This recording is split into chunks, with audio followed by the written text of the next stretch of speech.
ఈ అంటరానితనం అనేది ఈ రోజుకి కూడా ఉందని నేను అంటా అన్నా. మీరు దానికి ఏమంటారు? ఇయ్యాల కూడా ఖర్గే లాంటి గంత పెద్ద లీడర్కే తెలంగాణ రాష్ట్రంలో బహుజన్ సమాజ్ పార్టీ గురించి చెప్పాలంటే ఏం చెప్తారు? మీ పార్టీకి ఒక వార్డు మెంబర్ కూడా లేరు కదా అని అడిగేవాళ్ళు. వాళ్ళందరికీ కూడా సమాధానం ఇదే. ఈ దేశంలో అనిల్ అంబానీకి, ముఖేష్ అంబానీకి, టాటాకు, బిర్లాకు, ఈ దేశంలో ఉన్న ఒక రిక్షా దుకటలకు సమానమైన ఒకటే ఒక ఓటక్కి ఇచ్చిన మహానీయుడు బాబాసాహెబ్ అంబేద్కర్. దేశంలో గాంధీ గారు, నెహ్రూ గారు, సర్దార్ వల్లభాయ్ పటేల్ గారు ఈ దేశంలో బలహీన వర్గాలందరినీ జంతువులుగా ఉండడానికి ప్రయత్నం చేసి జంతువులుగా ఉంచడానికి మనందరినీ మనిషిని చేసింది బాబాసాహెబ్ అంబేద్కర్. 40 లక్షల పై చిలుకున్నటువంటి ఎస్సీలైనా కూడా ఎందుకు సపోర్ట్ చేయలేకపోతా ఉన్నారు? ఎందుకు మీ తోడుగా నిలబడలేకపోతా ఉన్నారు? ఎందుకు మిమ్మల్ని హక్కుని చేర్చుకోలేకపోతా ఉన్నారు అంటే ఏమంటారు? సో అట్లాంటి నాయకులను ఎందుకు ఎంకరేజ్ చేస్తూ ఉంది? టికెట్లు ఏమైనా అమ్ముకుంటా ఉందా బీఎస్పీ పార్టీ? ఇప్పుడు సిపిఐ తోటి, సిపిఎం తోటి, మిగతా పార్టీలతోటి కొంతమంది పొత్తు పెట్టుకుంటారు. ఎందుకు బీఎస్పీ పార్టీతో ఎవరు పొత్తు పెట్టుకోరు? ముఖ్యంగా పొత్తు అనేది సో ఈ లక్షల మంది సభల్ని పెట్టినా కూడా బీఎస్పీ పార్టీకి ఆ స్థాయిలో మద్దతు రావట్లేదు. ఎందుకంటారు అసలు? షాద్ నగర్లో పతంగులు కాదు, బహుజనుల ఆత్మగౌరవ జెండా, బీఎస్పీ జెండాలు ఎగరాలని చెప్పినాం. మరి జనవరి 15 నాడు మీరు షాద్ నగర్లో బహుజన జెండాలు ఎగిరినాయి, పతంగులు ఎగిరినాయి, పోయి మీరు ఎంక్వైరీ చేసుకోవచ్చు. చాలా బలమైనటువంటి దళిత నాయకులు ఉన్నారు. సో ఈ దళిత నాయకులందరూ బీఎస్పీ పార్టీని పట్టుకొని బీఎస్పీ పార్టీని ఎందుకు రాజ్యాధికారం వైపు నడపలేకపోతా ఉన్నారు? మీరు ఎట్లా దళిత నాయకులు బలమైన నాయకులు అంటారు వీళ్ళు? సో ముఖ్యమంత్రి రేవంత్ రెడ్డి గారు ఇక్కడ మనకు డబుల్ బెడ్రూమ్ ఇల్లు, లేకపోతే బతుకమ్మ చీరలు ఈ ఎస్సీ, ఎస్టీ, బీసీ ఆడబిడ్డల యొక్క ఆత్మగౌరవం అంటా ఉన్నారు. సో ఇవేనా మన ఆత్మగౌరవం అంటే ఏం చెప్తారు? 50 రూపాయల షీర్ ఇచ్చి ఆత్మగౌరవం అంటే ప్రభుత్వ పాఠశాలల్లో ఒక బాత్రూమ్ లేక టాయిలెట్ చేయలేని పరిస్థితి ఉంది. ఇది మాత్రం వాస్తవం. మంచినీళ్ళు తాగుతలేరు, టాయిలెట్ చేయాల్సి వస్తలేదని. మీ పాలన ఒక పాలన అండి. మీరు చేసినటువంటి రాజకీయంలో ఒక మహిళా నాయకురాల్ని ఒకానొక సమయంలో ఎటు ఉక్కిరి బిక్కిరిగా అయ్యేటువంటి పరిస్థితిని మీ దగ్గర మీ రాజకీయాలతోటి, మీ ఓట్ శాతంతో కావచ్చు, మీకున్న బలంతో ఉక్కిరి బిక్కిరి చేసారు అనేది ఒక వాదన ఒక మహిళా నాయకురాల్ని. నమస్తే, వెల్కమ్ టు దిశ టీవీ. దేశంలో ఎప్పటి నుంచో దారిద్ర్యాన్ని అనుభవిస్తున్నటువంటి బిడ్డలు, బహుజన కులాలుగా పేరు పొందినటువంటి ఒక్కొక్క కులం అంతరించిపోతున్నటువంటి తరుణం. ఎలా అంతరించిపోతున్నాయంటే రాజకీయాలుగా అంతరించిపోతూ ఉన్నాయి. సో పైన ఉన్నటువంటి వాడు ఎప్పుడు కూడా తొక్కేటువంటి ధోరణితోనే చూస్తూ ఉన్నాడు. సో ఇట్లాంటి సమయంలోనే అందరి కోసం పుట్టినటువంటి పార్టీ, కాంశీరామ్ గారి ఆశయంతో పుట్టినటువంటి పార్టీ బహుజన్ సమాజ్ పార్టీ. ఈ బహుజన్ సమాజ్ పార్టీ బహుజనులందరినీ ఎంత మేరకు ఏకం చేసింది? ఎంత మేరకు దేశ రాజకీయాలను, ఎంత మేరకు రాష్ట్ర రాజకీయాలను శాసిస్తుంది? అసలు బహుజనులు అంటే ఎవరు? ఏం చేస్తూ ఉన్నారు? వారి రాజకీయ పరిస్థితి ఎట్లా ఉంది?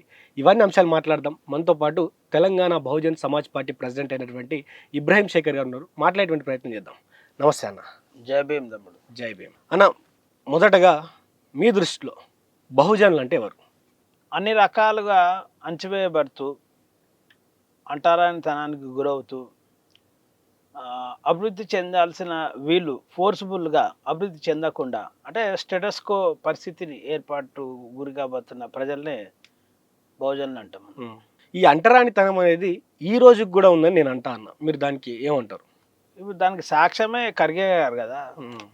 ఇంకా అంతకంటే పెద్ద సాక్ష్యం ఏం చూపించగలుగుతావు? ఇప్పుడు ఈ దేశంలో కాంగ్రెస్ పార్టీకి, దశాబ్దాలుగా ఈ దేశాన్ని పాలించిన కాంగ్రెస్ పార్టీకి ఈరోజు ఆయన నేషనల్ ప్రెసిడెంట్ ఉండు, ఆయన ఒక దళితుడు కావడం వల్ల వాళ్ళు శుద్ధి చేసిరంటే అంతకన్నా పెద్ద సాక్ష్యం ఏముంటుంది? అంటరానితనం ఉంది ఈ దేశంలో అన్నికే. సో పసుపు నీళ్ళు పోసి సాఫ్ చేసారు. అంటరానితనం ఉన్నట్టే కదా. ఇక అంతకన్నా పెద్ద సాక్ష్యం ఏముంటుంది అంటున్నాను. ఒక పార్టీకి నేషనల్ ప్రెసిడెంట్ ఆయనకే అట్లాంటి పరిస్థితి ఉందంటే ఈ దేశం అంటరానితనం పోలేదు ఉన్నది. కాబట్టి కాంశీరామ్ సార్ అన్నాడు కదా, ఈ కులం పోయేంత వరకు కులంతోనే ఢీకొనాలని. కాబట్టి ఈ అణగారిన వర్గాలు అంతా కూడా ఈ కులాన్ని నిర్మూలించేంత వరకు కులంతోనే పోరాటం చేయాల్సిన అవసరం ఉంది. అంటే రాజకీయ పోరాటమే చేయాలి, తప్పదు, అది వేరే మార్గం లేదు ఇక. సో ఓన్లీ మనుషులతోటి అంటరానితనం ఉందా, ఈ ప్రజలకు రాజకీయ అంటరానితనం కూడా ఉందా అంటే ఏమంటారు?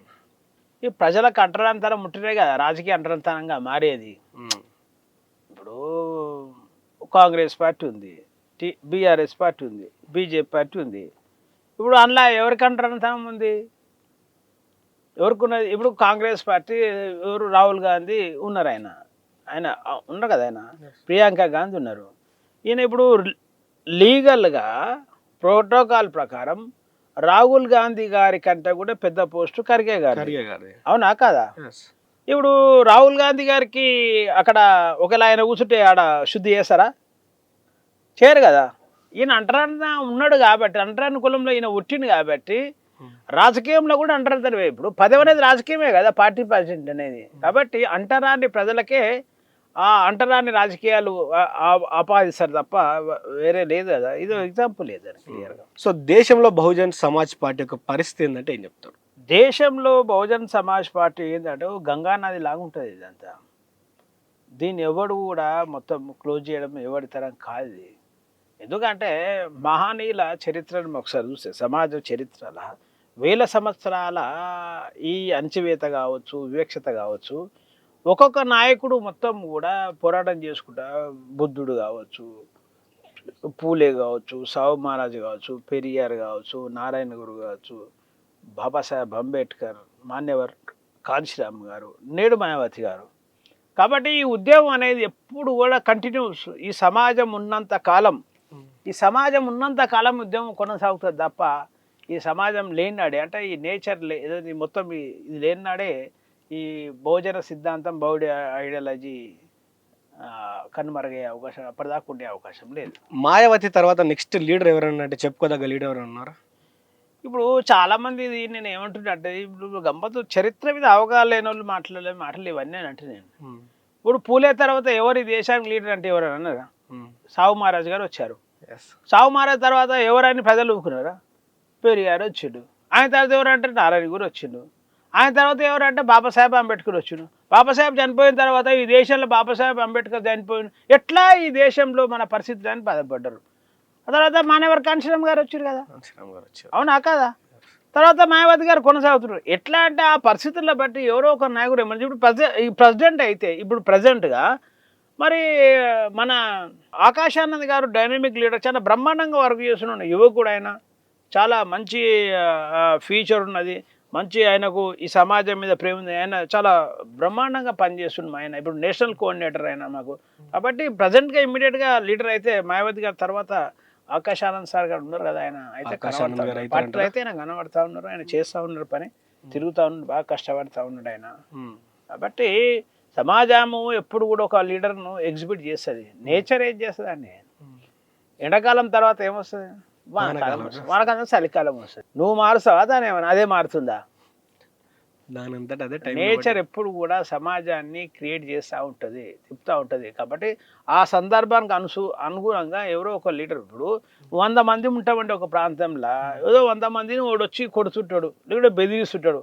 100 మందిలో ఎవడో ఒకడు రియాక్ట్ అవుతాడు గ్యారెంటీగా. అప్పుడు కాకపోతే ఒకవేళ తర్వాత అయినా రియాక్ట్ అవుతారు.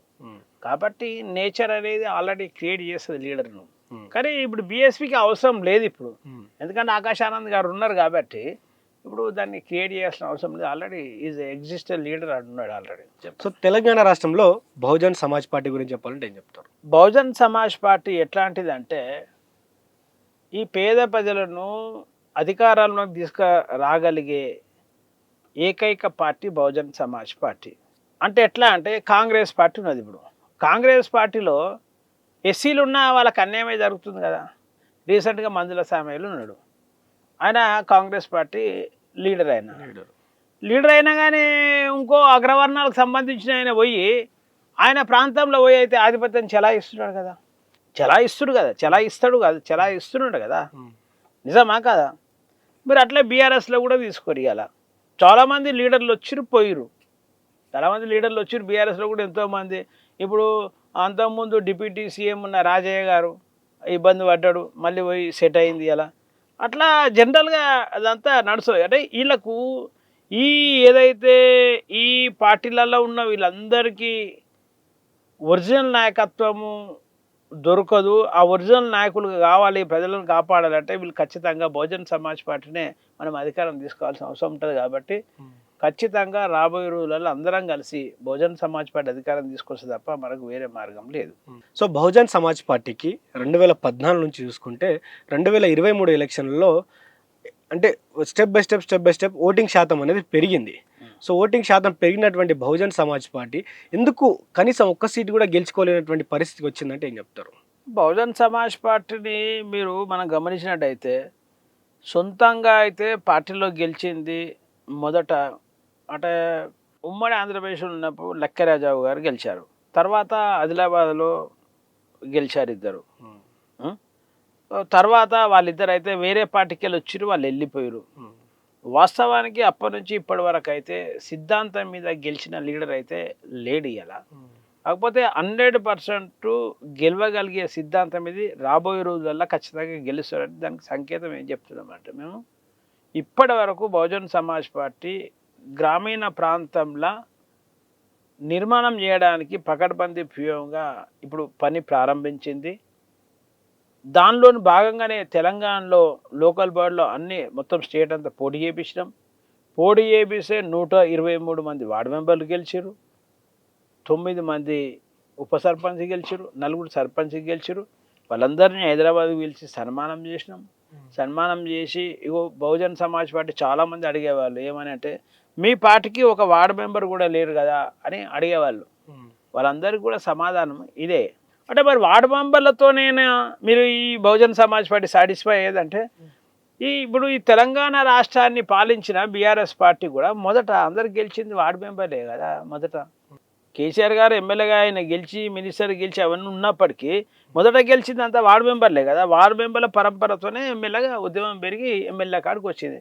కాబట్టి దాని తరహాలోనే తెలంగాణ ఉద్యమం ఎట్లయితే ఆంధ్ర ప్రాంతానికి వ్యతిరేకంగా ఆంధ్ర ప్రజలు మనం దోసుకున్న దానికి వ్యతిరేకంగా ఎట్లయితే తెలంగాణ ఉద్యమం వచ్చిందో ఈ అగ్రవర్ణాలు ఈ బలహీన వర్గాలను అదేదైతే దోచే ప్రక్రియ కానీ మోసం చేసే ప్రక్రియ కానీ అణచివేసే ప్రక్రియ అవుతుందో దానికి వ్యతిరేకంగా కూడా ఖచ్చితంగా తెలంగాణలో బహుజనవాదం కూడా వచ్చి ఆ కోణంలో వార్డు మెంబర్లే రేపు ఎమ్మెల్యే స్థాయికి ఎదిగే కార్యక్రమాన్ని మనం ఖచ్చితంగా బహుజన్ సమాజ్ పార్టీ టేకప్ చేస్తుంది.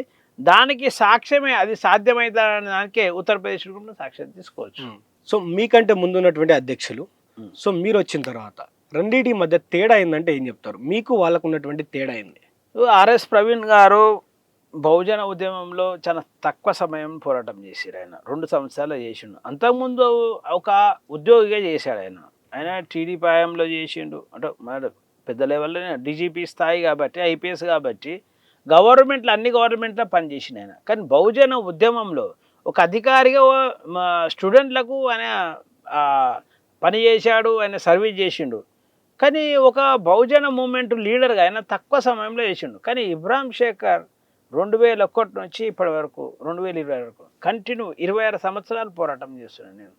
కాబట్టి ఆయనకు నాకున్న తేడా ఏంటంటే నాకు బహుజన మూమెంట్లో ఎక్స్పీరియన్స్ ఉన్నది, మరి ఆయనకైతే తక్కువ ఎక్స్పీరియన్స్ అయితే కనబడుతుంది. ఆయన ఎక్కువ కాలం ఉండాల్సిందంటారా? పార్టీ వీడకుండా పార్టీలో ఉండాల్సినటువంటి అవసరం ఉండేదంటారా?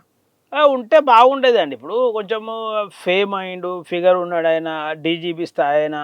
కాకపోతే ఆయన కులము అంత ఈజీ గెలవదు. డబ్బును గెలవచ్చు మనం ఈజీగా, కులాన్ని అంత ఈజీ గెలవలేము మనం. చాలా సమయం పడుతుంది అండి.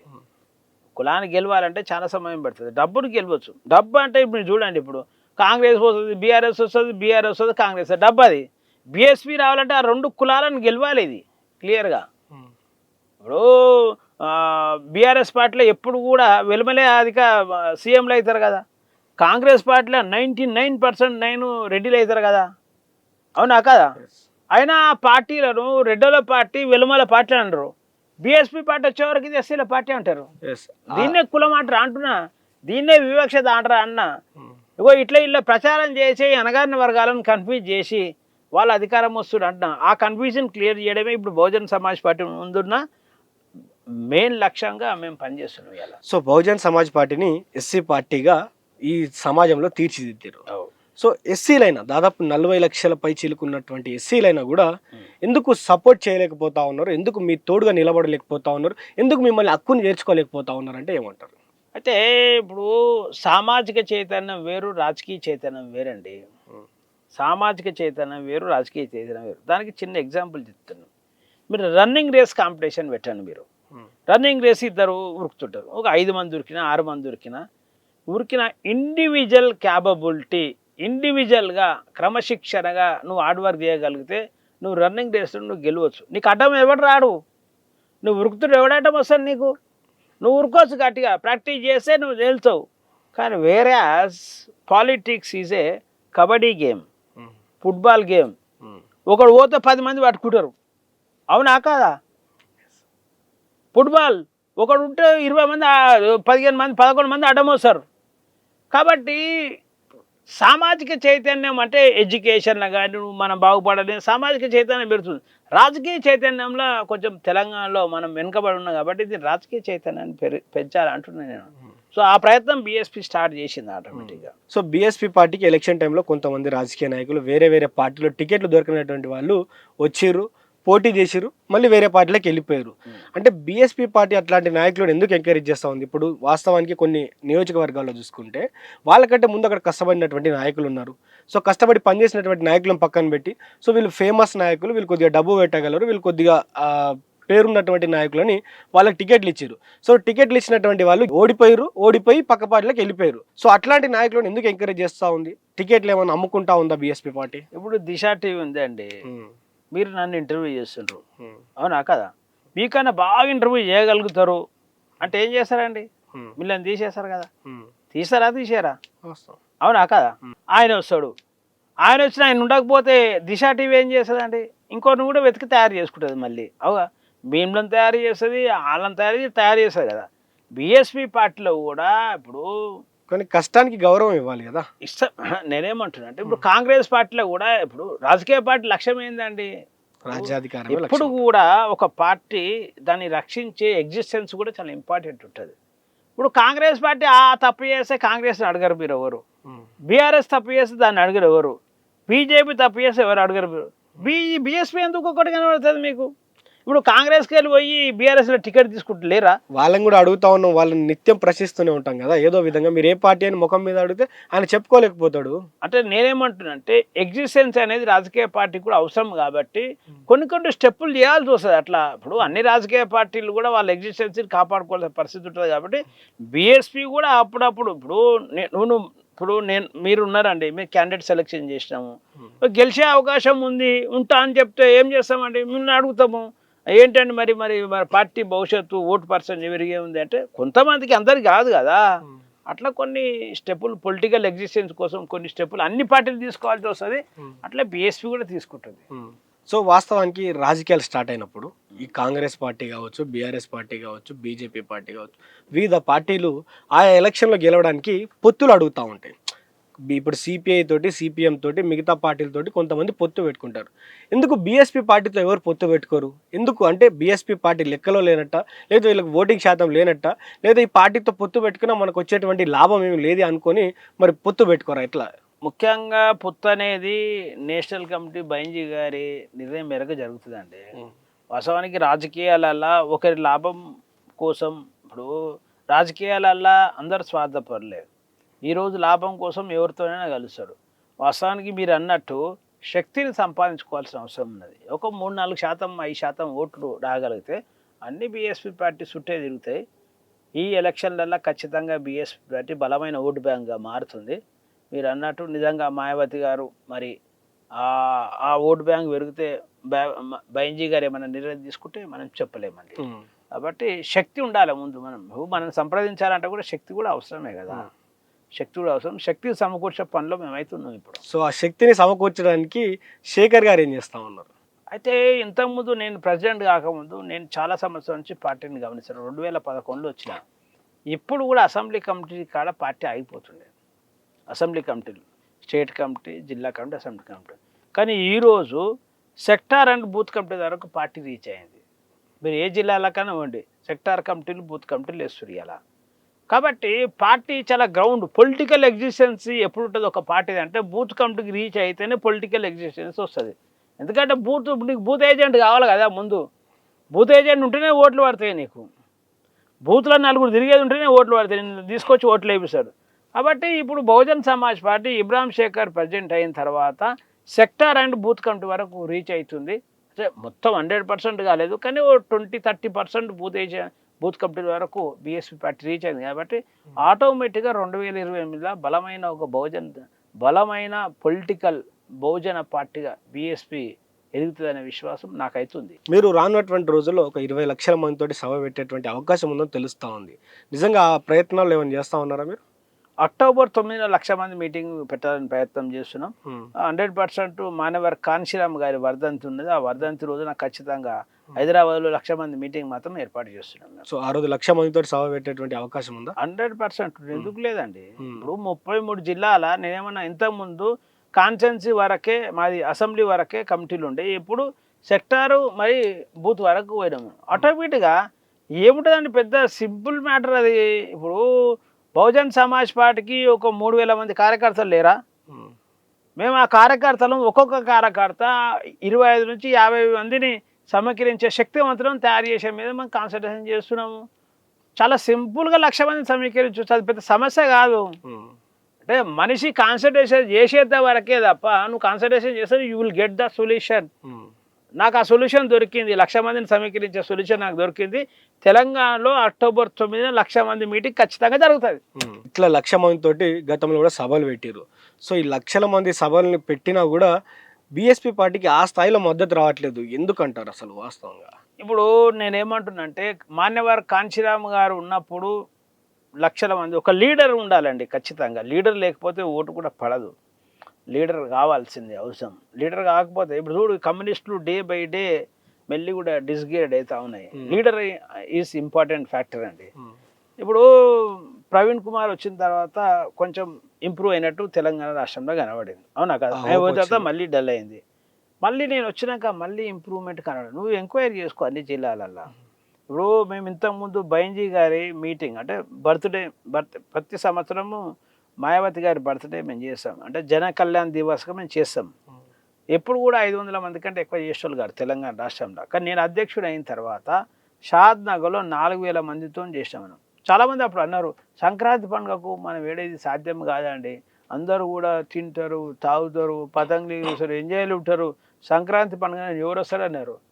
అరే మనము ఈరోజు మనం బైంజీ గారి మరి బర్త్డేనే అంటే జన కళ్యాణ్ దివస్, ఆమె జన కళ్యాణ్ దివస్ కార్యక్రమం మనం బలంగా వేయకపోతే రాజకీయంగా మనం ముందుకు వెళ్ళలేము. కాబట్టి ఇది ఆటోమేటిక్గా పొలిటికల్ ఎగ్జిస్టెన్సీ రావాలంటే ఏ పండుగ ఉండని ఏమైనా కార్యక్రమం మన ప్రజలు మనకు రావాలి, అట్లా మనం ప్రయత్నం చేయాలి అని చెప్పిన ఆ రోజు షాద్నగర్లో డిక్లేర్ చేసాం మనం. షాద్ నగర్లో పతంగులు కాదు, బహుజనుల ఆత్మగౌరవ జెండా బీఎస్పీ జెండాలు ఎగరాలని చెప్పినాం. మరి జనవరి 15 నాడు మీరు షాద్ నగర్లో బహుజన జెండాలు ఎగిరినాయి, పతంగులు ఎగిరినాయి, పోయి మీరు ఎంక్వైరీ చేసుకోవచ్చు. సో రాజకీయ పార్టీలలో, వివిధ రాజకీయ పార్టీలలో దళిత నాయకులు, చాలా బలమైనటువంటి దళిత నాయకులు ఉన్నారు. సో ఈ దళిత నాయకులందరూ బీఎస్పీ పార్టీని పట్టుకొని బీఎస్పీ పార్టీని ఎందుకు రాజ్యాధికారం వైపు నడపలేకపోతా ఉన్నారు? అంటే మీరు ఎట్లా దళిత నాయకులు బలమైన నాయకులు అంటారు వీళ్ళని? మీరు నిజంగా వీళ్ళు అందరు బలమైన నాయకులు అయితే ఈ తెలంగాణ రాష్ట్రంలో దళితుల మీద దాడులు ఎందుకు జరుగుతున్నాయి? కోదాడుల కళ్ళ రాజేసి ఎట్లా పోలీస్ స్టేషన్ లాగా ఆయన హత్యకు గురయ్యిండు. షాద్ నగర్లో ఇంటర్ క్యాస్ట్ మ్యారేజ్ అయితే ఆయన సజీవదానం ఎట్లా అయ్యిండు చెప్పండి. లేకపోతే ఇక్కడ మెదక్లో ఒక పిల్లోడు మాదిగా పిల్లోడిని వాళ్ళ డాడీ డప్పు కొడతాడని, కాబట్టి వాళ్ళ డాడీ లేకపోతే నువ్వే పీజీ చేసిన అబ్బాయి నువ్వు డప్పు కొట్టాలని, డప్పు కొట్టకపోతే నిన్ను ఊరు నుంచి బహిష్కరిస్తామని చెప్పి కులం పేరు బహిష్కరించిన. ఇవన్నీ ఎట్లా జరుగుతాయి అండి? అత్యాచారాలు ఎట్లా జరుగుతాయి?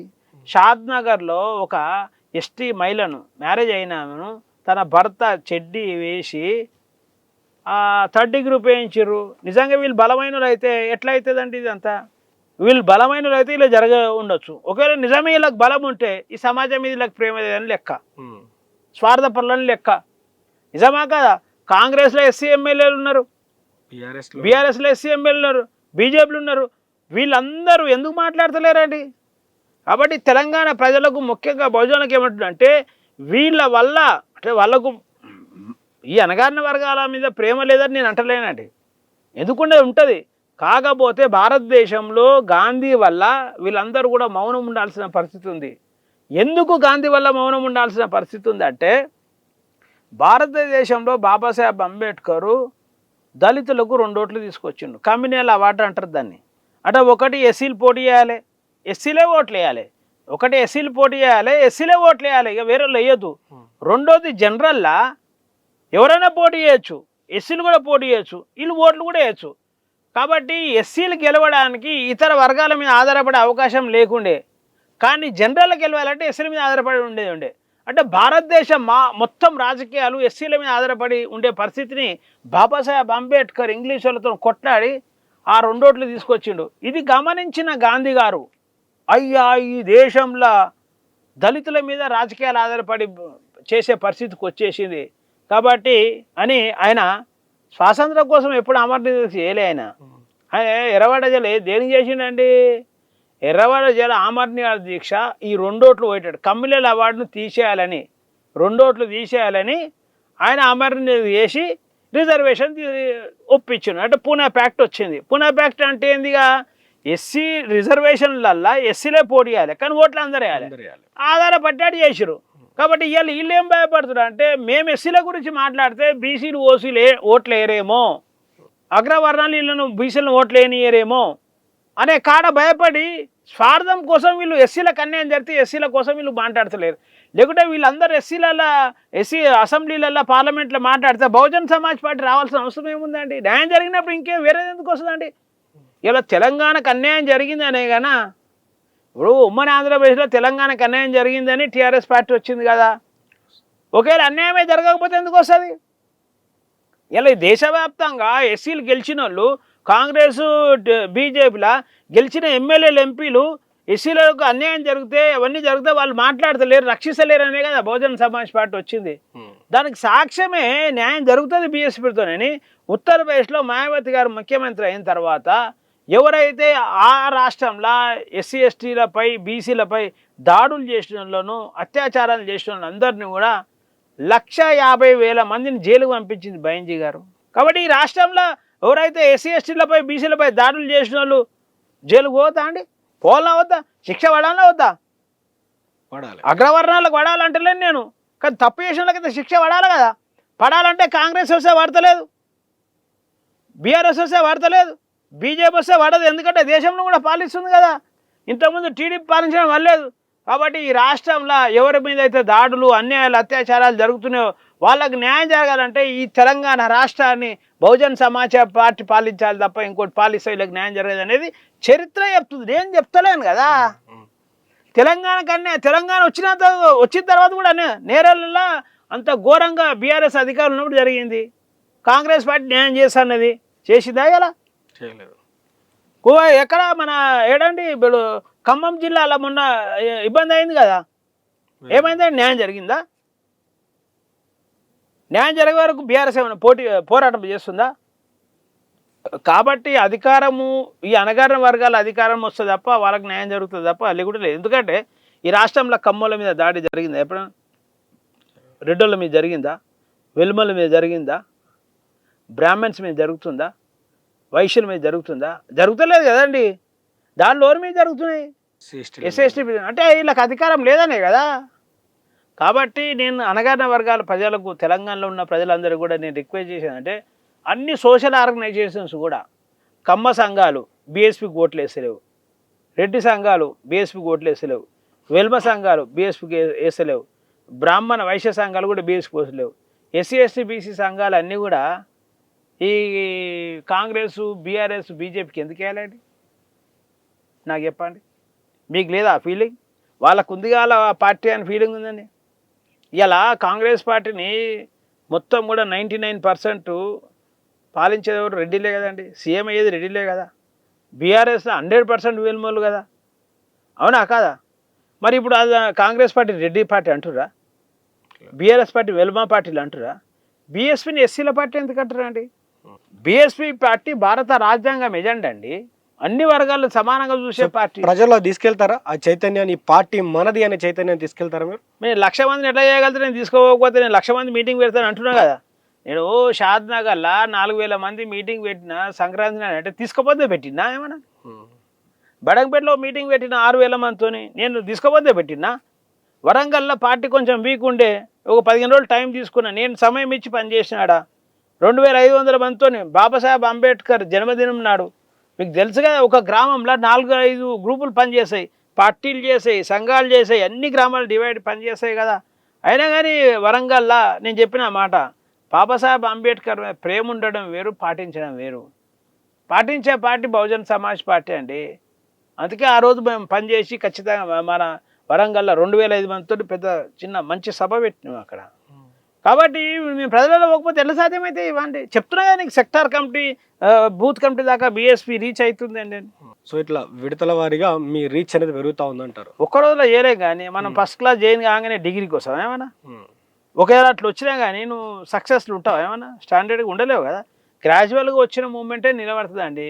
నీకు ఎన్ని డబ్బులన్నీ ఉండదండి, ఒక ఇల్లు కట్టగలుగుతావు ఒక్క రోజులో? సాధ్యమవుతుందండి? లేదు. అట్లా కట్టినా నిలబడుతుందా? కూలిపోతుంది అది. కాబట్టి ఏ మూమెంట్నైనా గ్రాడ్యువల్గా బొబ్బెట్టి నిర్మిస్తేనే నిలబడుతుంది. కాబట్టి బీఎస్పీని కూడా చాలా గ్రాడ్యువల్గా మేము నిర్మిస్తున్నాం. సో ఈ దళితులపై జరుగుతున్నటువంటి ఏవైతే వరుస దాడులు ఉన్నాయో, సో అక్కడ బీజేపీ పార్టీ యొక్క ప్రజెన్స్ ఏంది, ఏం చేశారు మీరు? అంటే వరుసగా చాలా దాడులు జరిగినాయి, ఒక్క దగ్గర అని చెప్పుకోలేము మనం, వరుసగా చాలా దాడులు జరిగినాయి. సో అక్కడ బీజేపీ పార్టీ యొక్క బీఎస్పీ పార్టీ యొక్క ప్రజెన్స్ ఏంది, మీరు ఏం చేసిర్రు, వాళ్ళ కోసం మీరు ఎలాంటి, అంటే వాళ్ళకి నిలబడ్డటువంటి సిచ్యువేషన్ ఏంది, మీరు వారికి ఇచ్చినటువంటి ధైర్యం ఏంది, వాళ్ళు మిమ్మల్ని ఎట్లా నమ్మాలి? బీఎస్పీ పార్టీ మాకు అన్యాయం జరిగితే మా కోసం వస్తాను ఎట్లా నమ్మాలి? ఇప్పుడు మేము కల్లరా చేసి చనిపోయినప్పుడు మేము కూడా వెళ్ళామండి అక్కడికి. చాలామంది బీఆర్ఎస్ పార్టీ పోయింది, కాంగ్రెస్ తప్ప బీఆర్ఎస్ పోయింది, అన్ని సోషల్ ఆర్గనైజేషన్స్ అన్నీ పోయినాయి. వెళ్ళి మేము బీఎస్పీ పార్టీకి వెళ్ళి అలా మదర్కి 1,00,000 రూపాయలు మేము డొనేషన్ ఇచ్చాం పార్టీ తరఫుకి వెళ్ళి. అవునా కదా? ఇప్పుడు అన్యాయం జరిగినప్పుడు మేము వెళ్తాం. ఇప్పుడు కుమ్మర గ్రామం ఉంది, అక్కడికి వెళ్ళినాం. షాద్ నగర్లో ఒక వివాహిత మీద 3rd డిగ్రీ అయినప్పుడు కూడా పెద్ద ధర్నా కార్యక్రమం చేసినాం. ఇప్పుడు అమిత్ షా బాబాసాహెబ్ అంబేద్కర్ విమర్శించినప్పుడు కూడా పెద్ద ప్రోగ్రాం చేసినాం. కుమ్మర గ్రామంలో కూడా చేసినాం. ఇట్లా ఇది జరిగినప్పుడల్లా మనం చేస్తున్నాం. కానీ ఒక విషయం మీరు ప్లస్ ఈ ప్రజలు గమనించాలి, ఉత్తరప్రదేశ్లో బీఎస్పీ ఏర్పడక ముందు, అధికారం రాకముందు చాలామంది దాడులు జరిగినాయి, కానీ న్యాయం జరగలే. బీఎస్పీ ఎప్పుడు కూడా ఇప్పుడు ఈ ఇన్సిడెంట్ జరుగుతున్నాయని ఇమ్మీడియట్గా యాక్టింగ్ అంటే అప్పుడప్పుడు దాని మీద చేసే కార్యక్రమం ఉండదు. బీఎస్పీ అధికారం వస్తే ఎవరెవరు చేసారో వాళ్ళందరూ లెక్కలు పెట్టి వాళ్ళ పని చేస్తుంది క్లియర్గా. అందుకే మాయావతి గారు అధికారం రాగానే ఎవరెవరు దాడులు, అన్యాయాలు, అత్యాచారాలు అన్నీ చేసారు, అందరూ జైలు వేసారు కదా. కాబట్టి అధికారానికి రావాల్సిన అవసరం ఉంది అంటున్నా. దాడులు ఆపలేని పరిస్థితి. తెలంగాణలో నక్సలిజం మూమెంట్ ఉండే, దాడులు ఆగినాయా? వివక్షత ఆగిందిగా? గ్రామ బహిష్కరణ ఆగినాయా? పోనీ ఆంధ్రోళ్ళు అన్యాయం చేస్తున్నారని తెలంగాణ పోరాటం వచ్చింది. తెలంగాణ పోరాటం వస్తే మన పాలన మనం చేసుకుందాం అనుకున్నాం. ఇది మన పాలన. ఒకవేళ మన పాలనే అయితే మరి ఎందుకు దాడులు జరుగుతున్నాయి, ఎందుకు వివక్ష జరుగుతున్నాయి? నిజమా కాదా? కాబట్టి అణగారిన వర్గాల అధికారం వస్తే తప్ప ఈ దాడులు, అన్యాయాలు, అత్యాచారాలు ఆగవండి. ఇప్పుడు మీకు తెలుసు కదా, రెడ్డలు నిన్న కొట్టంగా చూసిరా, మీరు కమ్మలం కొట్టంగా చూసిరా, వెలుమలం కొట్టంగా చూసిరా, ఇవన్నీ పవర్ కమ్యూనిటీస్ అండి. కాబట్టి అణగారిన వర్గాలు కూడా పవర్ కమ్యూనిటీగా మారితే తప్ప దాడులాగా అంటున్నాం. సో వాస్తవంగా ఒకసారి మీరు రాజకీయ జీవితం గురించి మాట్లాడుకుంటే, మీ రాజకీయానికి సంబంధించిన నాకు కొన్ని మాత్రమే తెలుసు, చిన్నవి. మీరు చేసినటువంటి రాజకీయంలో ఒక మహిళా నాయకురాల్ని ఒకానొక సమయంలో ఎటు ఉక్కిరి బిక్కిరిగా అయ్యేటువంటి పరిస్థితిని మీ దగ్గర, మీ రాజకీయాలతోటి, మీ ఓట్ శాతంతో కావచ్చు, మీకున్న బలంతో ఉక్కిరి బిక్కిరి చేసారు అనేది ఒక వాదన. ఒక మహిళా నాయకురాల్ని, ఎవరు నాకు అర్థం కాలేదు, సవితా ఇంద్రారెడ్డి గారిని మీరు మీ రాజకీయ ఆ టైంలో, మీరు కౌన్సిలర్గా ఉన్నటువంటి టైంలో, కార్పొరేటర్గా ఉన్నటువంటి టైంలో మీరు చేసి మీరు అక్కడ ఉన్నటువంటి మేయర్ పదవిని సంపాదించారనేది కూడా, డిప్యూటీ మేయర్ తెచ్చుకున్నారనేది ఒక వాదన. అక్కడ ఏం జరిగిందో చెప్తారా? ఉక్కిరి బిక్కిరి ఏం చేయలేదండి. రాజకీయాలలో ఒక అవసరాలు ఊరుకుంటాయి వాళ్ళకు. నేను కార్పొరేటర్గా గెలిచానండి. గెలిచిన తర్వాత సత్యేంద్ర రెడ్డి గారు నాకు ఫోన్ చేశారు, కంగ్రాచులేషన్స్ శేఖర్ అన్నారు. థ్యాంక్ యూ మేడం అని జనరల్గా అన్న తర్వాత మీ సహకారం కావాలని నాకు అడిగింది ఆమె. అడిగితే నేను అన్న మేడం నేను ఇప్పుడే గెలిచిన అని ఇంటికి వెళ్తున్నా, ఇంటికి వెళ్ళినాక ఫ్రెష్ అయినాక నేను మాట్లాడుతాండి అని చెప్పాను. తర్వాత సాయంత్రం వాళ్ళ కొడుకు వచ్చిండు, కార్తిక్ రెడ్డి అని ఆయన వచ్చి అడిగితే నేను చెప్పిన నాకైతే డిప్యూటీ మేయర్ అయితే నేను సహకరిస్తాను, లేకుంటే సహకరించలేనని చెప్పిన. అంటే ఇది నా చేతులు లేదు, మా అమ్మ చేతులు ఉందని చెప్పిన ఆయన. అంటే మాట్లాడండి అన్న. మాట్లాడితే నేను చెప్పిన సత్యేంద్ర రెడ్డి గారికి, మీరు నాకు డిప్యూటీ మేయర్ ఇవ్వగలిగితే నేను మీకు మద్దతు చేస్తాను. ఏం బలం ఉంది మీకు అక్కడ? డిప్యూటీ మేయర్ అడిగేంత బలం ఏముంది మీకు? నాకు ఒకటే బలం ఉంది, కానీ నాకు అవసరం ఉంది. కాంశీరామ్ గారు ఒక మాట చెప్తారు, మన బలము ఇతరుల అవసరము ఈజుకొల్టే మనకు అవకాశం అని చెప్తాడు ఆయన. నాకు ఒక కార్పొరేటర్ బలం ఉందండి, వాళ్ళకు అవసరం ఉంది అది. కాబట్టి ఆమె అడిగింది, మనం డిప్యూటీ మేయర్ మేము చెప్పాము, రాజకీయాల్లో భాగంగా ఇచ్చిన మాట మీద ఉన్నది. ఆమె నాకు డిప్యూటీ మేయర్ ఇచ్చింది మనం క్లియర్గా పాలిటిక్స్లో నేను ఇండిపెండెంట్గా గెలిచాను. ఎందుకంటే బీఎస్పీ లోకల్ సింబల్ లేకుండే ఇండిపెండెంట్గా గెలిచిన. నేను అప్పుడు డిక్లేర్ చేసినా కూడా క్లియర్గా, నేను బీఎస్పీ పార్టీ డిప్యూటీ మేయర్ను, ఇది మాయావతి గారికి గిఫ్ట్ ఇస్తున్నా, తెలంగాణలో కాంశీరామ్ గారి పని విధానం మొదలైందని చెప్పి నేను ఆ రోజు. కాబట్టి ఉక్కిరి బిక్కిరి చేసే అనే అంశం అనేది అబద్ధం. అది రాజకీయాలలో ఎవరు అవసరం వాళ్ళకు ఉంటుంది. కాబట్టి వాళ్ళకి అవసరం ఉంది, వాళ్ళు అడిగిర్రు, మన డిమాండ్ మనం పెట్టినాము, వాళ్ళకి అవసరం ఉంది, వాళ్ళు ఒప్పుకురు, తీసుకున్నాం, నడిచింది.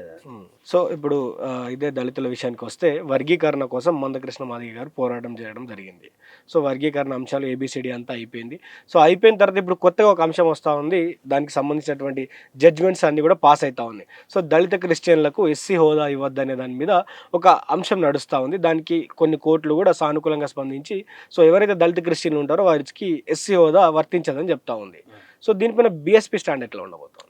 బీఎస్పీ ఆల్రెడీ దళిత క్రిస్టియన్స్కు ఈ హోదా అంటే రిజర్వేషన్ను తీసేయొద్దని మాయావతి గారు, బైంజీ గారు యూపీఏ గవర్నమెంట్ ఉన్నప్పుడే లెటర్ ఇచ్చింది. ఏమని? దళిత క్రిస్టియన్స్కు రిజర్వేషన్ తీయొద్దు అని.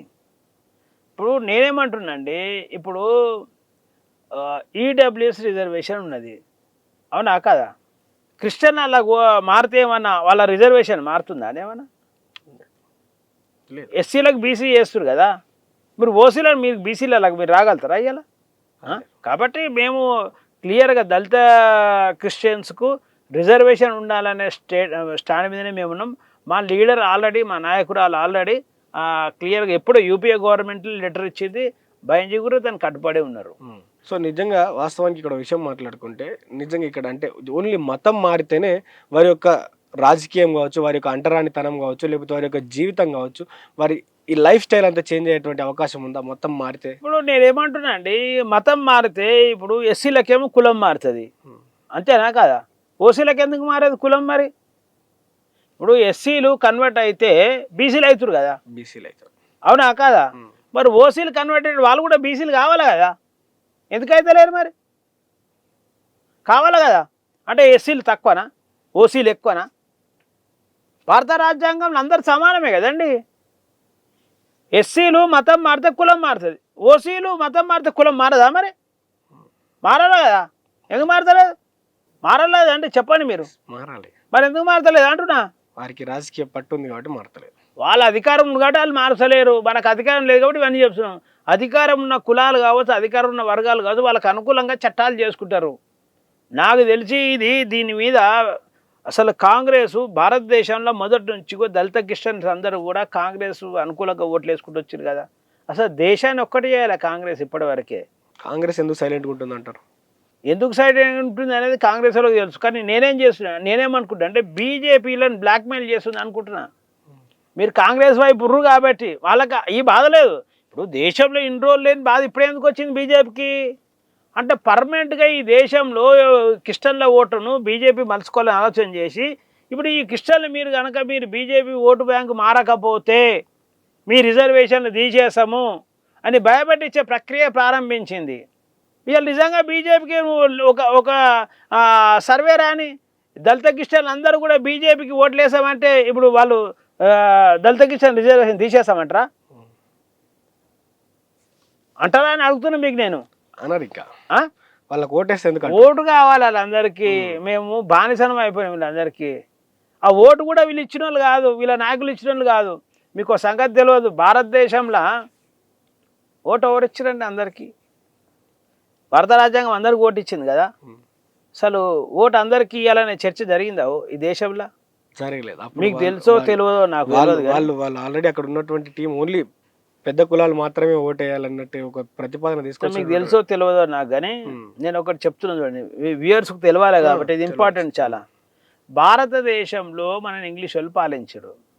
స్వాతంత్రం వచ్చే సమయంలో మరి ఈ దేశానికి ఏమేమి ఇవ్వాలి, ఎవరికి ఓటు ఇవ్వాలి, ఎట్లు ఇవ్వాలి, రిజర్వేషన్ ఇది అన్నీ చర్చ జరిగే సందర్భంలో ఓటు ఎవరికి ఇవ్వాలనే సందర్భం వస్తే ఓటు అందరికి లేకుండే కదా. 30లో నువ్వు చూస్తే ఓటు అందరికి లేకుండే. అప్పుడు ఏమవుతుంది అంటే గాంధీ గారు ఏమంటారంటే ప్రభుత్వానికి పన్ను కట్టేటోళ్ళకే ఓటక్కి ఇవ్వాలి అంటాడు ఆయన. 30లో మనం పన్నెండు కట్టినామండి. బలైన వర్గాలు 30లో ప్రభుత్వానికి ట్యాక్స్ కట్టే పరిస్థితి ఉందా? తినడానికే లేకున్నటువంటి పరిస్థితులు. అవునా కాదా? నెహ్రూ గారు ఆయన 100 ఎకరాల భూమి ఉండాలి, లేకుంటే రాజకుటుంబం అయితే ఓటక్కి ఇవ్వాలండి ఆయన. అది రాజ్యాంగం బుక్ అది ఇందులో ఉంటుంది క్లియర్గా భారత రాజ్యాంగం బుక్లా. ఇది అథెంటికే కదండి. ఇది ఎవరండి? ఇప్పుడు మన వివేక్ వెంకటస్వామి గారు శాసనసభ్యులు ఆయన ప్రింట్ చేయించారు. ఇది ఉట్టిగా ప్రింట్ చేయించాడు కదా ఆయన. ఇక్కడ మీరు చూడండి, ఇక్కడ బుక్ ఎంత, పేజ్ నెంబర్ ఎంత, 99 సార్వత్రిక వయోజన ఓటింగ్ అని ఉంటుంది. ఇక్కడ క్లియర్గా రాసిరు. ఇక్కడ ఏం రాసిరు? గాంధీ గారు ట్యాక్స్ కడితేనే ఏది మన పన్ను కడితేనే ఓటక్కి ఇవ్వాలి. నెహ్రూ గారు ఏమన్నారు? 100 ఎకరాల భూమి రాజకుటుంబాలు ఉంటేనే. సర్దార్ వల్లభాయ్ పటేల్ ఏమన్నాడు? డిగ్రీ పాస్ అయితేనే ఓటక్కు అన్నారు. మరి ఇలా ముగ్గురి ప్రకారం మనందరికి ఓట్లు ఉన్నాయా బలైన వర్గాలకు? లేవు. ఈ భూమి మీద 2 రకాల జీవులు ఉంటాయి, ఒకటి మనుషులు, 2 జంతువులు. ఓట్లు ఎవరికి ఉంటాయి? మనుషులు. జంతువులకు ఉండవు. మరి ఇలా ప్రకారం మనకైతే ఓట్లు లేవు కదా. అంటే ఈ దేశంలో బలహీన వర్గాలు అందరినీ లేవన్నారు, వీళ్ళు జంతువులు అన్నారు. మరి వీళ్ళు అందరు ఓటాకి ఎట్లా వచ్చింది? అప్పుడు బాబాసాహెబ్ అంబేద్కర్ అంటాడు, గాంధీ గారు మన దేశానికంటే ముందే ఎన్నో దేశాలకు స్వాతంత్రం వచ్చింది. ఆ దేశంలో ఓటక్కువాలంటే భూమి, డబ్బు, చదువు అనే కండిషన్లు లేవు. ఆ దేశ పౌరుడైతే ఓటక్కిచ్చారు. కాబట్టి ఈ దేశంలో మాకందరూ కూడా ఎస్సీ ఎస్టీ బీసీ మైనార్టీలకు భూములు లేవు, డబ్బులు లేవు, చదువు లేదని, ఓటు ఉండొద్దని కేవలం మీ ఓట్లు వేసుకొని దేశాన్ని పాలించాలని అనుకునే మీ కుట్రను నేను నడవనీయను. కాబట్టి భారతదేశంలో ఉన్న కూడా 21 సంవత్సరాలు నిండిన ప్రతి భారతీయునికి ఎస్సీ ఎస్టీ బీసీ మైనార్టీలే కాదు, అగ్రకుల పేదలకు కూడా అందరికీ ఓటక్కియాలని బాబాసాహెబ్ అంబేద్కర్ కొట్లాడితే ఈ దేశంలో భూమి లేని వాళ్ళకు, డబ్బు లేని వాళ్ళకు, చదువు లేని వాళ్ళకు, ప్రతి మనిషికి ఓటక్కు. ఈ దేశంలో అనిల్ అంబానీకి, ముఖేష్ అంబానీకి, టాటాకు, బిర్లాకు, ఈ దేశంలో ఉన్న ఒక రిక్షా ఒకటలకు సమానమైన ఒకటే ఒక ఓటక్కిచ్చిన మహానీయుడు బాబాసాహెబ్ అంబేద్కర్. కాబట్టి వీళ్ళందరికీ ఓట్లే కావాలి.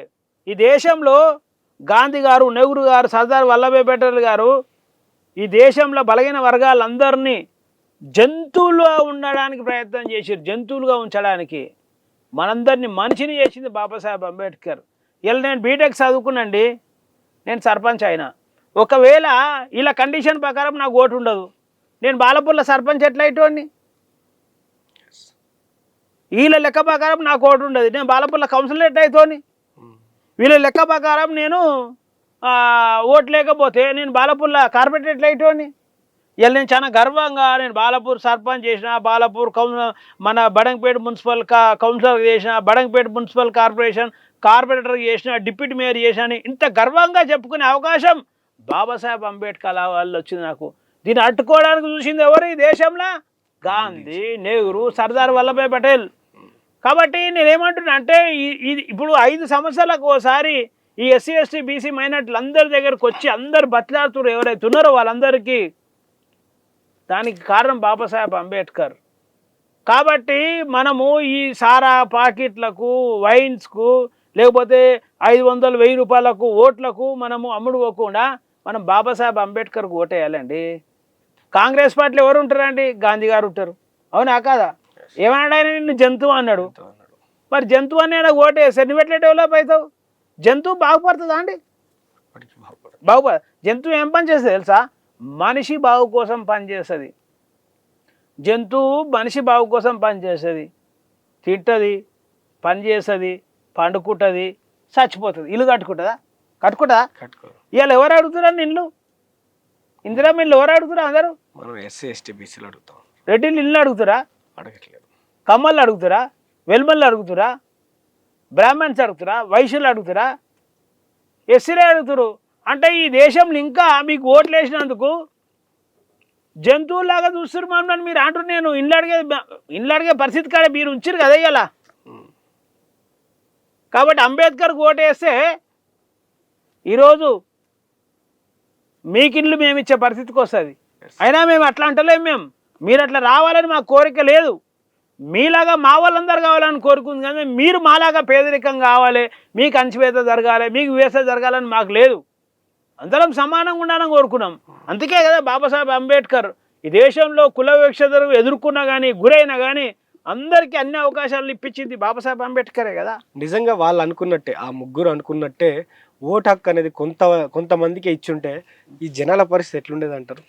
ఈ భారతదేశంలో ప్రజాస్వామ్యం అనేది ఉండకపోతుండే. ఇంకా నీకు రాజ్యాంగం ఎక్కడిది? ఇంకా రాచరికమే. రాచరికమే. ఈ రోజు నువ్వు ఇలా మనం టీవీలు పెట్టి మాట్లాడతాం. ఆ రోజు టీవీ నువ్వు పెడతావా, నేను మాట్లాడుతున్నా? ఇంకా నువ్వు టీవీ పెట్టలేదు, నేను మాట్లాడేది లేదుగా. రాచరిక పాలనే ఉంటుండే మొత్తం కూడా. అరబ్ కంట్రీలలో ఉంటుంది రాచరిక పాలన అట్లా. కాబట్టి భారతదేశంలో ప్రజాస్వామ్యాన్ని తీసుకొచ్చింది బాబాసాహెబ్ అంబేద్కరే. లేకపోతే ఇలా ప్రజలందరూ కూడా మోడీ కాదని, ఇంకొకరిని, కాంగ్రెస్ కాదని, బీజేపీని, లేకపోతే ఇన్ని పార్టీలు మారుతున్నాయి, ఇంతమంది లీడర్లను మనం మార్చగలుగుతున్నాం అంటే అది బాబాసాహెబ్ అంబేద్కర్ పుణ్యమే. ఇలా మేము నేను మార్చగలుగుతామని పెద్దగా మాట్లాడుతున్నామంటే బాబాసాహెబ్ పుణ్యమే. నిజంగా బాబాసాహెబ్ అంబేద్కర్ కనుక దళిత కిష్టానికి ఓటే వేయకపోతే ఎంతసేపు అంటే రిజర్వేషన్ తీసేసేవాళ్ళు. ఓటే లేకపోతే ఎంతసేపు తీసేశారు. మళ్ళీ కూడా భయపడుతున్నారు. ఒకటేసారి వన్ సైడ్ మళ్ళీ కాంగ్రెస్కి వేస్తారేమని భయపడి మెల్లగా భయపెట్టించి మెల్లగా ఓటు బ్యాంక్ డైవర్ట్ చేసుకునే ప్రక్రియ చేస్తారని నేను అయితే అనుకుంటున్నాను. మరి సో వాస్తవానికి ఇక్కడ ఇంత దరిద్రం ఉంది. ఈరోజు కూడా ఇల్లు కోసం, బాత్రూమ్ల కోసం అడుక్కోవాల్సినటువంటి పరిస్థితి ఉంది. ఇట్లాంటి పరిస్థితులలో కూడా ఈరోజు రిజర్వేషన్ తీసివేయాలనేటువంటి ఒక అంశం దేశవ్యాప్తంగా చర్చకు వచ్చేసింది. సో ఈ రిజర్వేషన్లు అసలు తీసేయాలని కొంత వర్గం ఇప్పటికి కూడా పోరాటం మొదలుపెట్టింది. రిజర్వేషన్ ఉండాలంటారా, ఉండొద్దు అంటారా? నేను ఏమంటున్నా, రిజర్వేషన్ అనేది డబ్బుల అంశం అండి, సోషల్ సంబంధించిన అంశం. అయినా రిజర్వేషన్లు ఎక్కువ ఎవరు తింటున్నారండి? అగ్రకులాలు తింటారు. ఫర్ ఎగ్జాంపుల్ నేను చెప్తా, ఎస్సీల జనాభా ఎంత ఉంటుంది? ఇప్పుడు 22% ఉంటుంది. రిజర్వేషన్ ఎంత? 15%. ఎస్టీల జనాభా ఎంత? 12% ఉంటుంది. రిజర్వేషన్ ఎంత? 7% ఉంటుంది. బీసీల జనాభా ఎంత? 52%. ఎంత ఉంది రిజర్వేషన్? 27%. ఓసీల జనాభా ఎంత? 4-5% ఉంటారు. వాళ్ళకి ఎంత రిజర్వేషన్? ఇప్పుడు ఈడబ్ల్యూఎస్ ప్రకారం వాళ్ళు 10 తీసుకుంటారు. 12. అంటే ఈ దేశంలో రిజర్వేషన్లు ఎక్కువ శాతం ఎవరు అనుభవిస్తారు? వాళ్ళే అనుభవిస్తారు. అవునా? 3 times అనుభవిస్తారు కదా. అవునా కాదా? మరి ఈ డ్రామా లేదా అంటుంది నేను. నిజమా కాదా? అయినా ఇది డబ్బు పరంగా వచ్చేదండి. ఇది నేను ఏమంటున్నా, వివక్షిత పరంగా reservation. It is a representation. ఇది ఎకనామికల్ కాదండి. ఇదంతా ఇది రిప్రజెంటేషన్. ఇది అవునా? ఇవాళ కూడా ఖర్గే లాంటి గంత పెద్ద లీడర్కే భారతదేశం కాంగ్రెస్ పార్టీ స్వతంత్రం తెచ్చినామని చెప్పుకుంటున్న కాంగ్రెస్ పార్టీ అధ్యక్షుడు, జాతీయ అధ్యక్షునికే వివక్షత ఉన్నదండి. రిజర్వేషన్ లేకపోతే ఖర్గే గారు అందాక వచ్చేటోళ్ళ ఇలా? అంటే ఈ దేశంలో ఎస్సీలు ఆ స్థాయికి రావద్దని కోరుకుంటారా మీరు అందరూ? కాబట్టి రిజర్వేషన్ ఉండాలి 100%. ఇట్ ఈస్ నాట్ ఏ అది ఎకనామికల్ ఇష్యూ కాదు, సోషల్. ఈ దేశంలో కులం పోయినట్టు తీసేసేయాలి. కులం ఉండాలి, రిజర్వేషన్ తీయాలి. అట్లెటవుతుందండి? రిజర్వేషన్ తీసేయాలంటారు కదా. మరి ఎస్సీలు సీఎం చేస్తారా? బీసీలను సీఎం చేస్తారా కాంగ్రెస్ వాళ్ళు? బీఆర్ఎస్ పార్టీ బీసీని సీఎం చేయమని చెప్పు, ఎస్సీని సీఎం అని చెప్పండి. బీజేపీ పార్టీ డిక్లేర్ చేయమని చెప్పండి.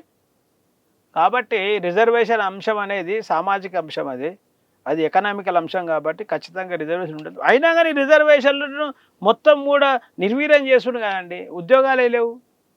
రిటైర్డ్ అయ్యేటోడిని ఆపేసి Yes. వాళ్ళకి పైసలు ఇస్తా వాళ్ళు జమ చేసుకున్న పైసలు ఇవ్వబడుతుందని వాళ్ళ ఏజ్ పెంచి యువకులకు ఉద్యోగాలు లేకుండా చేస్తుడు ఇలా. సో ముఖ్యమంత్రి రేవంత్ రెడ్డి గారు ఇక్కడ మనకు డబుల్ బెడ్రూమ్ ఇల్లు లేకపోతే బతుకమ్మ చీరలు ఈ ఎస్సీ ఎస్టీ బీసీ ఆడబిడ్డల యొక్క ఆత్మగౌరవం అంటా ఉన్నారు. సో ఇవేనా మన ఆత్మగౌరవం అంటే ఏం చెప్తారు? నేనేమంటున్నా, నువ్వు 50 రూపాయల షీర్ ఇచ్చి ఆత్మగౌరవం అంటే ప్రభుత్వ పాఠశాలల్లో ఒక తల్లి బిడ్డే, మన చెల్లెళ్ళు మన బిడ్డలు బాత్రూమ్ లేక టాయిలెట్ చేయలేని పరిస్థితి ఉంది. ఇది మాత్రం వాస్తవం. మంచినీళ్ళు తాగుతలేరు, టాయిలెట్ చేయాల్సి వస్తలేదని. మీ పాలన ఒక పాలన అండి, మీ పాలన ఒక పాలన. ప్రభుత్వ పాఠశాలలలో పేద అమ్మాయిలు మనస్ఫూర్తిగా మంచినీళ్ళు తాగలేని పాలన చేస్తురు మీరు. మీది పాలన అండి, మీ పాపిష్టి పాలన. మీ పాలన పోవాలి. మొత్తము తెలంగాణ లక్షల మంది అమ్మాయిలకు కిడ్నీల సమస్యలు వస్తున్నాయి, హార్మోన్స్ ఇన్బ్యాలెన్స్ సమస్యలు వస్తున్నాయి. వాళ్ళ కిడ్నీలు ఖరాబ్ అయ్యి గవర్నమెంట్ హాస్పిటల్ పోతే, ఉస్మానియాకి పోతే నీకు చెస్ట్ పెయిన్ వస్తుందని ఎక్స్రే తీస్తే ఫిలిం లేదండి, ఆడ ఫిలిం ఉండదు. ఏం పాలన మరి మీది? సీఎం గారికి ఏమైందని పోవచ్చుగా ఒకసారి ఉస్మానియా హాస్పిటల్కు. పోనీ కాంగ్రెస్ పోని బీఆర్ఎస్ పార్టీ ఎప్పుడైనా మాట్లాడుతుందా ఉస్మానియా గురించి? ప్రభుత్వ పాఠశాలల్లో టాయిలెట్లు లేవు, ఉస్మానియా గవర్నమెంట్ హాస్పిటళ్ళల్లో ఫిలిం లేవు, పేషెంట్ల దగ్గర స్మార్ట్ ఫోన్ లేదు. నేను ఒకసారి వరంగల్ మీటింగ్లో చెప్పినా కదా, బాబాసాహెబ్ అంబేద్కర్ మీటింగ్ పెట్టాను. 150 కోట్లు పెట్టి హాస్పిటల్ కట్టించిరాడ. ఒక 5 నుంచి 10 లక్షల ఆపరేషన్లు అన్నీ జరుగుతున్నాయి. అయితే సెంట్రల్ ఏసీ ఖరాబ్ అయిందంట. ఆడ 10 లక్షలు కావాలి. 10 లక్షలు గవర్నమెంట్ శాంక్షన్ చేయకపోవడం వల్ల ఎంతోమంది వేల మంది ఆపరేషన్లు డబ్బులు పెట్టుకొని చేసే పరిస్థితి వచ్చింది. ఎంత నిర్లక్ష్యం అంటే పేదోళ్ళు అంటే. ఈ విషయాన్ని బహుజనులు గమనించాలి అంటున్నాను నేను. నిజమా కాదా? వద్దన్నగా గాంధీ పార్టీ కాంగ్రెస్ పార్టీ ఎందుకు వేస్తారండి ఓటు? వద్దన్న నెహ్రూ పార్టీకి ఎందుకు వేయాలి? వద్దన్న సర్దార్ వల్లభాయ్ పటేల్ బీజేపీ పార్టీకి ఎందుకు ఓటు వేయాలి? గాంధీ గారి వారసత్వం. ఇప్పుడు బాబాసాహెబ్ అంబేద్కర్ లేడు కాదండి, కాంచీరామ్ వచ్చారు. కాంచీరామ్ లేడు కాదండి, మాయావతి గారు వచ్చారు. ఇట్లా అందరం ఉన్నాం కదా, మానవులు లేరు కదా. గాంధీ వారసులే నెహ్రూ ఎవరు కేసీఆర్ గారు కదా. ఎందుకు వేయాలండి వాళ్ళ ఓట్లు? ఈ విషయాన్ని బలహీన వర్గాలు ముఖ్యంగా ఎస్సీ ఎస్టీ బీసీ మైనార్టీలు ఆలోచన చేయాలి. ఉద్యోగస్తులు బాగా ఆలోచన చేయాలి. వీళ్ళకు ఉద్యోగాలు వచ్చినాయంటే అంబేద్కర్ పుణ్యం, వీళ్ళకి ఓటు వచ్చిందంటే అంబేద్కర్ పుణ్యం. వీళ్ళు ఆలోచన చేసి అంబేద్కర్కి ఓటేయాలి అంటున్నా. అంబేద్కర్ ఓటేస్తేనే మనం సాధ్యమవుతుంది. గాంధీకి ఓటేస్తారు అందుకే అలాగ రాజ్యం వస్తుంది, నెహ్రూకి ఓటేస్తారు అందుకే అలాగ రాజ్యం వస్తుంది, సర్దార్ వల్లభాయ్ పటేల్ ఓటేస్తే అందుకే అలా రాజ్యం వస్తుంది. అంబేద్కర్కి ఓటేస్తే మనకు రాజ్యం వస్తుంది కదా. బీఎస్పీ పార్టీ కాంగ్రెస్లో అంబేద్కర్ లేడు కదా, బీజేపీలో అంబేద్కర్ లేడు కదా, బీఆర్ఎస్లో అంబేద్కర్ లేడు కదా.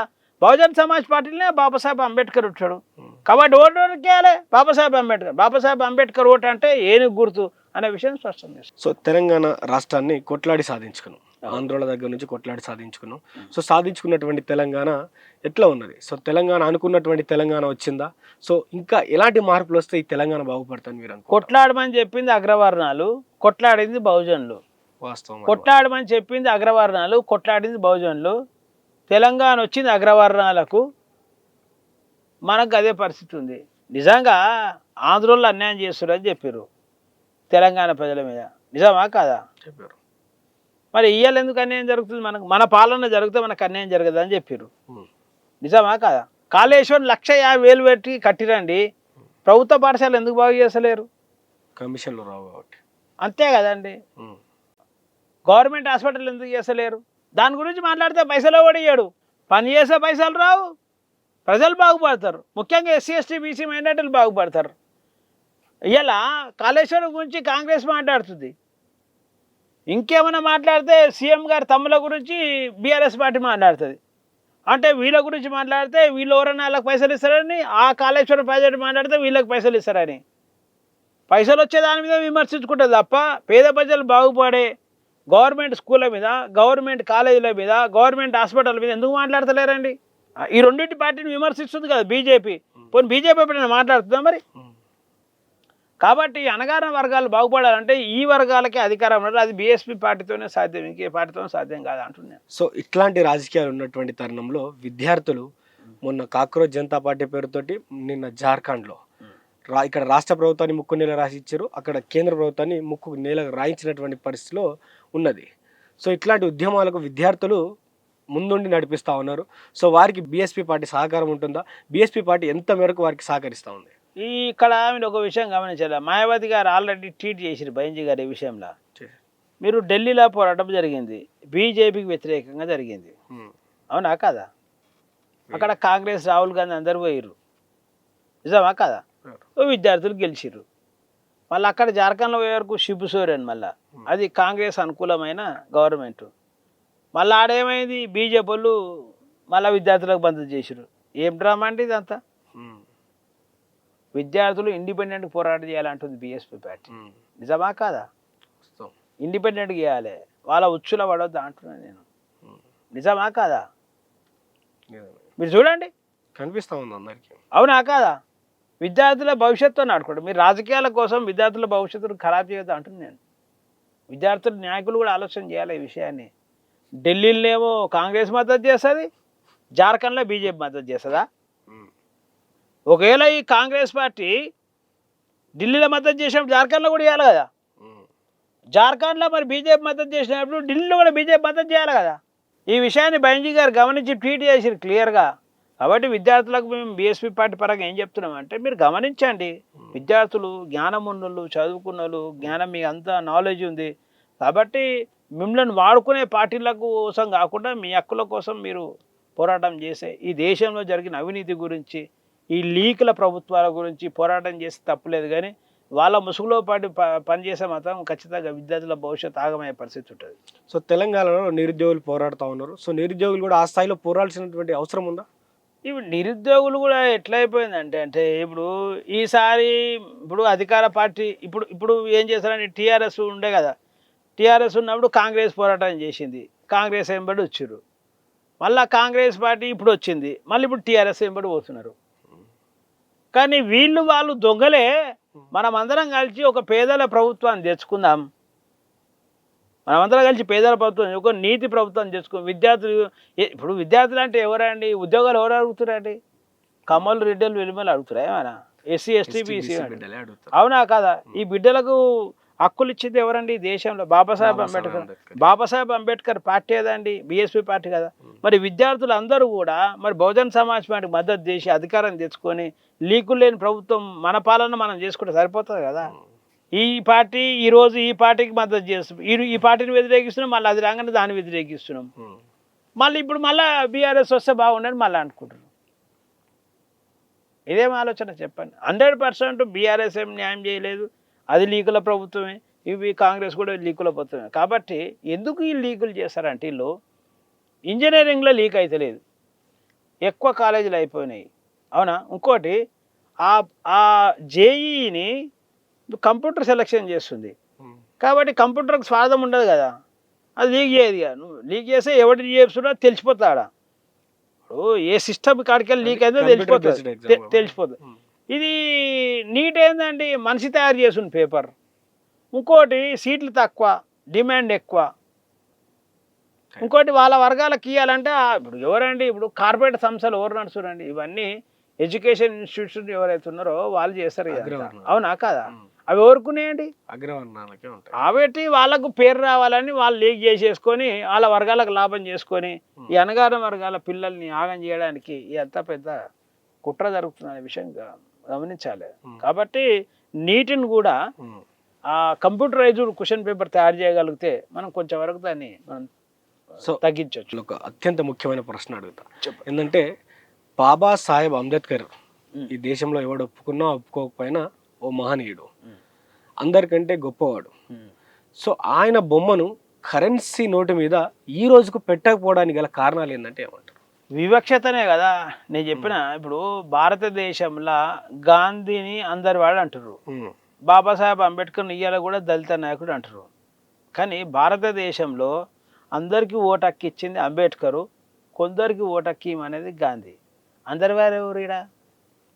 బాబాసాహెబ్ అంబేద్కర్. కొందరి వాడు ఎవరు ఈడ? గాంధీ గారు. అవునా కాదా? ఈ దేశాన్ని కొందరు వాళ్ళు పాలిస్తున్నారు కాబట్టి కొందరు ఆయన బొమ్మ పెట్టుకుంటారు. ఈ దేశాన్ని అందరు వాళ్ళు పాలించుకోగలిగితే అందరు మనిషి ఫోటో పెట్టుకుంటారు. సో దీంట్లో ఈ ఈ దీనికోసం ఉద్యమం రావాల్సినటువంటి అవసరం ఉందా అంటే ఏమంటారు? రావాల్సిందే రాజకీయంగా. నేను ఏమంటున్నా అంటే మీరు మహారాష్ట్రలో ఒకసారి అంబేద్కర్ ఉద్యమం జరిగింది. అంబేద్కర్ ఒక యూనివర్సిటీకి, మరాఠా యూనివర్సిటీకి అంబేద్కర్ పేరు పెట్టాలని చాలా సంవత్సరాలు దళిత్ ప్యాన్సర్ అని చాలా పెద్ద పోరాటం చేశారు. కానీ వాళ్ళు పెట్టరు. కానీ మాన్యవర్ కాంశీరామ్ సార్ ఉత్తరప్రదేశ్లో పోయి అంబేద్కరిజం మీద పాలిటిక్స్ చేసే ఈయన అడగకముందే, బీఎస్పీ అడగకముందే వాళ్ళు ఆ యూనివర్సిటీకి అంబేద్కర్ పేరు పెట్టారు. కాబట్టి మనం రాజకీయాలు గట్టిగా చేయగలిగితే, అంబేద్కర్ పేరు రాజకీయాలు గట్టిగా చేయగలిగితే వాళ్ళే బొమ్మను ముద్రిస్తారు. సో చివరిగా మీరు తెలంగాణ రాష్ట్ర ప్రజలకు బహుజన్ సమాజ్ పార్టీ తరఫున మీరు అధ్యక్ష పదవి తీసుకున్న తర్వాత మీరు ఈ ప్రజలకు ఏం చెప్తారు? రానున్నటువంటి రోజుల్లో బహుజన్ సమాజ్ పార్టీకి ప్రజలు ఎందుకు సపోర్ట్ చేయాలి, ప్రజలు ఎందుకు మీ తరపున నిలబడాలి, ఎందుకు రాజ్యాధికారం వైపు మిమ్మల్ని తీసుకుపోవాలి, వాళ్ళు ఎందుకు రాజ్యాధికారం వైపు రావాలనేది కూడా తెలంగాణ ప్రజలకు చెప్పేటువంటి ప్రయత్నం చేయండి. అందరికీ జయభీము.